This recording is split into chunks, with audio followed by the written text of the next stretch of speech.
Hello everyone, मैं S के Singh medical admission counsellor.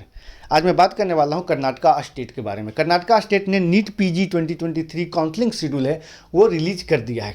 आज का जो टॉपिक होगा खास करके कर्नाटका के ऊपर है। कर्नाटका किस टाइप का स्टेट है, क्या ओपन स्टेट है, क्लोज स्टेट है, कर्नाटका के अंदर फी स्ट्रक्चर क्या है, कौन कौन से स्टूडेंट हैं जो कर्नाटका के गवर्नमेंट सीट और प्राइवेट सीट के लिए एलिजिबल हैं, कर्नाटका में कितने टाइप्स के टोटल कोटे हैं, कितने टाइप्स के सीट हैं, एलिजिबिलिटी क्या है, काउंसलिंग प्रोसेस क्या है, रजिस्ट्रेशन में डॉक्यूमेंट रिक्वायर्ड क्या है, किस तरीके से डॉक्यूमेंट वेरिफिकेशन करना होगा, तो इन तमाम जानकारी को देने वाला हूं।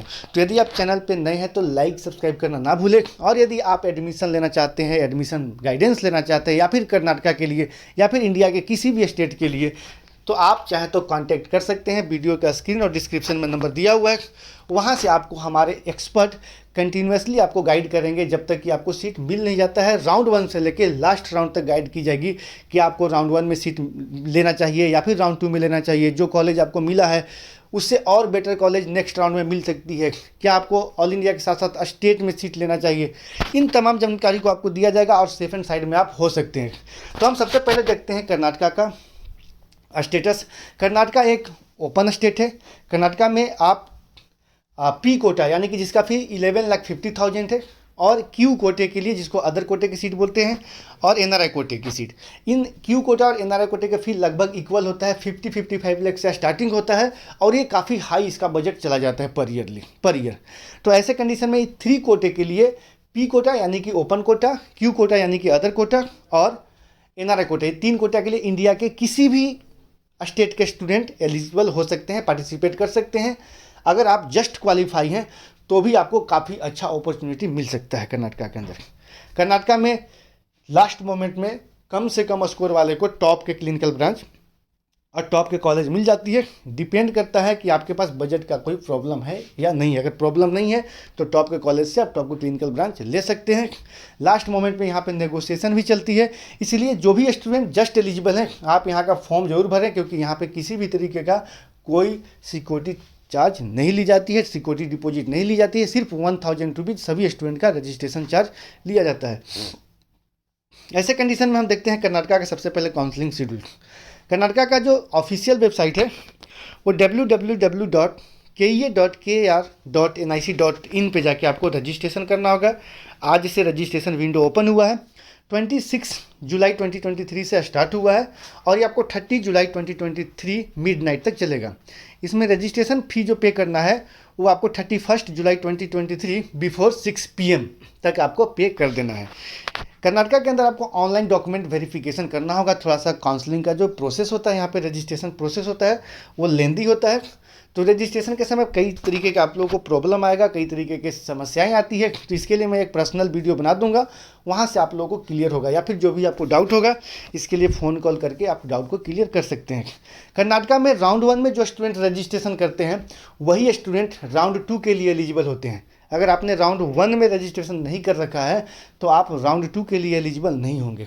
या फिर कर्नाटका के अंदर ये भी है कि जो आपने राउंड 1 में चॉइस फिल किया है वो सेम चॉइस आपको राउंड 2 में भी होगा। हो सकता है इस साल कुछ चेंजेस दिखते हुए नजर आए, लेकिन जो लास्ट ईयर का जो आपको शेड्यूल है, लास्ट ईयर का जो इनका गाइडलाइन है, इसके अकॉर्डिंग मैं बता रहा हूँ कि जो स्टूडेंट राउंड 1 में रजिस्ट्रेशन करते हैं वही स्टूडेंट राउंड 2 में जा सकते हैं, या फिर वही स्टूडेंट जो राउंड 1 में जो चॉइस फिल किए हैं जितने कॉलेजेस को, वो सेम कॉलेज आपको राउंड 2 में हो सकता है। बस आप सफलिंग रीसफलिंग कर सकते हैं।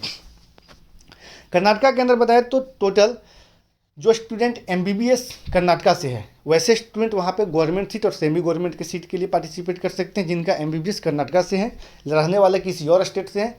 लेकिन वैसे स्टूडेंट जिनका डोमिसाइल कर्नाटका का है, रहने वाले डोमिसाइल कर्नाटका का है लेकिन MBBS किसी और स्टेट से की हैं या फिर एब्रॉड से की हैं, ऐसे कंडीशन में भी आप कर्नाटका के गवर्नमेंट सीट और सेमी गवर्नमेंट सीट के लिए पार्टिसिपेट कर सकते हैं।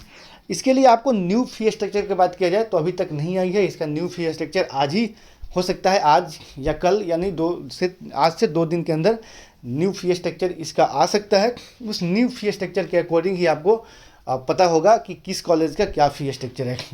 कर्नाटका के अंदर प्राइवेट कॉलेज की बात किया जाए तो MS रमैया कॉलेज को छोड़ के MS रमैया, आदि चुनचुनगिरी, SDM, ख्वाजा बांदे नवाज, ये 4 कॉलेज को छोड़ के जितने भी कॉलेज है सभी का फी 11,50,000 समथिंग पर ईयर है। बाकी जो 4 कॉलेज हैं इनका फी ज़्यादा है। अगर इसी के अकॉर्डिंग अगर बात किया जाए, यहाँ पे वैसे स्टूडेंट भी पार्टिसिपेट करेंगे डीएनबी के लिए जो इन सर्विस, जिनको है इन सर्विस कोटा का बेनिफिट मिल रहा हो, तो आप डीएनबी के लिए पार्टिसिपेट कर सकते हैं। काफ़ी अच्छा यहाँ पे बेनिफिट मिलता है।